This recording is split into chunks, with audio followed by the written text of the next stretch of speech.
میرا ایک واقعہ ہے، میں ناگپور میں تھا، کامتی وہاں سے 15 کلومیٹر دور ہے، میری جوانی کا وقت تھا، سمجھیے لگ بھگ 35-40 سال ہو گئے، ماشاء اللہ اچھا دکھائی دیتا تھا، کالی شیروانی پہنتا تھا، جنا کیف ٹوپی اور بڑے وٹ میں رہتا تھا۔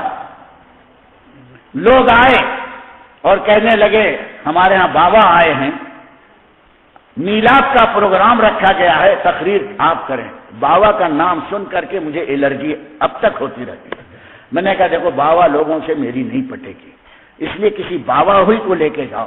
میں کہیں گیا اور کوئی خلاف شرع بات دیکھی تو تردید کروں گا، میرے اوپر واجب ہو جائے گی، آپ لوگوں سے برداشت نہیں ہوگا تو بھیا جھگڑا فساد مت کر لو، جاؤ تم لوگ میلاد کر لو۔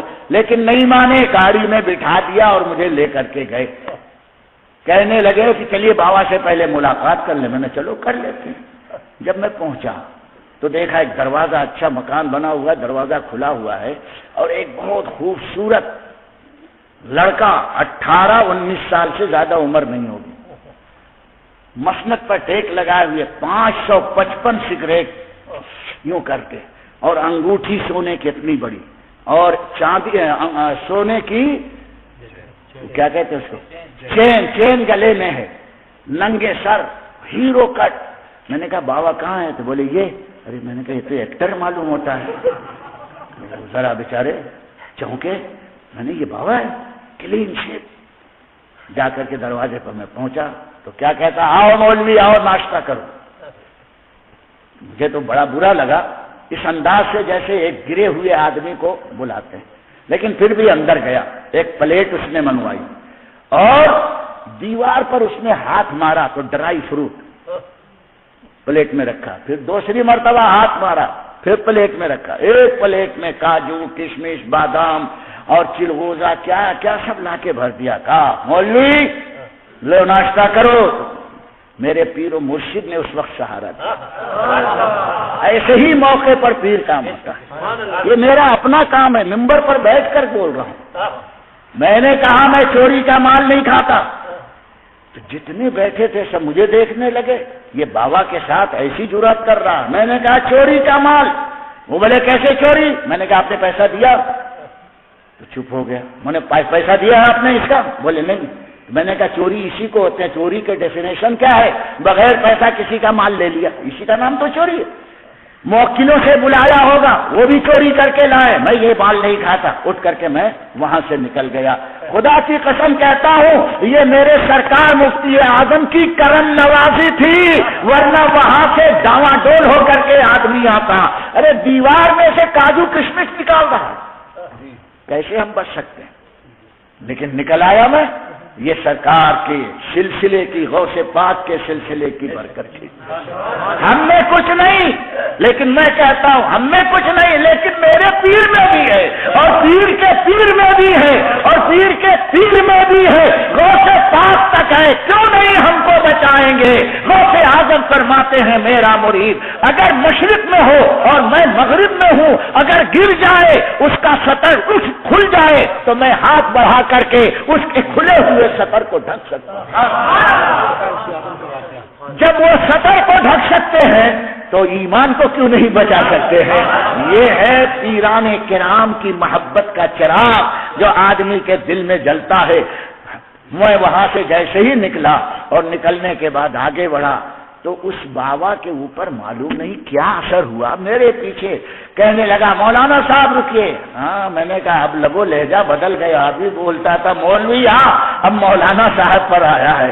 میرے پیچھے پیچھے آیا، کہنے لگا آپ ناراض مت ہو، ناراض مت ہو۔ میں تو اس کو جواب بھی نہیں دیا۔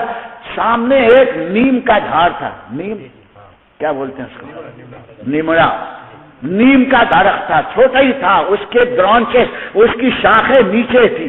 اس نے پکڑ کر دوسرا وار کیا، اس کو پکڑ کر نیم کے جھاڑ کو اس نے یوں ہلایا تو لڈو اور پیڑے نیچے گرے۔ یا اللہ، میں نے کہا یہ تو دوسرا حملہ ہوا، لیکن پھر بھی میرے دل پر اس کا کوئی اثر نہیں ہوا۔ میں یہی سمجھتا رہا یہ شعبدے باز ہے، مکار ہے، اور موکل کے ذریعے لوگوں کا ایمان لوٹ رہا ہے۔ میں نے کہا اے لوگوں دیکھو میں یہاں رک نہیں سکتا، گاڑی میں بٹھایا، میں اپنے مکان پر آ گیا۔ اور جب وہ مجھے چھوڑ کر جانے لگے میں نے کہا سن لو یہ ڈاکو ہے، چور ہے، فراڈی ہے. وہ کچھ بولے نہیں، جلے بھنے تو تھے. تیسرے دن آئے، کہنے لگے مولانا صاحب جو آپ نے پیشن گوئی کی تھی وہ صحیح کی تھی. میں نے کیا ہوا؟ بولے 3 kg سونا لے کے بھاگا. میں نے کہا کیسے 3 kg؟ بولے پورے گاؤں والوں کو اس نے الگ الگ پٹی پڑھائی کہ تم اگر 10-16 تولہ سونا دو تو دوسرے دن 6 بجے آنا، 20 تولہ سونا بڑھ جائے گا، میں وظیفہ کروں گا. کسی سے کہا، سب سے کہا اور کہا کسی سے بتانا مت. اور رات کو آرڈر کیا آج اسپیشل وظیفہ پڑھوں گا اس ایریے میں جہاں میرا روم ہے، کوئی آنے جانے والا نہیں ہونا چاہیے ورنہ پورا گاؤں تباہ ہو جائے گا. سارے ڈر کے لوگ گھروں میں تھے اور یہ بابا وظیفہ کر رہا ہے. 3 kg بعد میں حساب کیا، کسی کا 2 تولہ، کسی کا 10 تولہ، کسی کا 20 تولہ. اس طرح سے کئی لوگوں سے سونا جمع کیا اور جب دیکھا کہ سناٹا ہو گیا کپڑے میں باندھا، وہاں سے 9-2-11 ہو گیا. اب وہ 6 بجے جس کو ٹائم دیا تھا وہ بیچارہ آ کے کھڑا ہے. 8 بجے والا بھی آ گیا، 9 بجے والا بھی آ گیا، 10 بجے والا بھی آ گیا. تو لوگ ایک دوسرے سے کہتے ہیں کہ آج بابا کمرے میں سے نکلے نہیں، کیا سو رہے ہیں؟ تو دروازہ کھول کر کے دیکھا تو بابا غائب. تو 6 بجے والا بولتا ہے یار میں نے 4 تولہ سونا دیا تھا کہ ڈبل ہوگا، بابا تو ہے ہی نہیں ہے. ارے بولے میں نے 10 تولہ دیا تھا. اب سب وہ اگلنے لگے، میں نے اتنا دیا. حساب کیا تو 3 kg سونا لے کر بھاگا تھا. سنو اللہ نے ولیوں کی پہچان یہ بتائی ہے کہ ان اولیاءہ الا المتقون.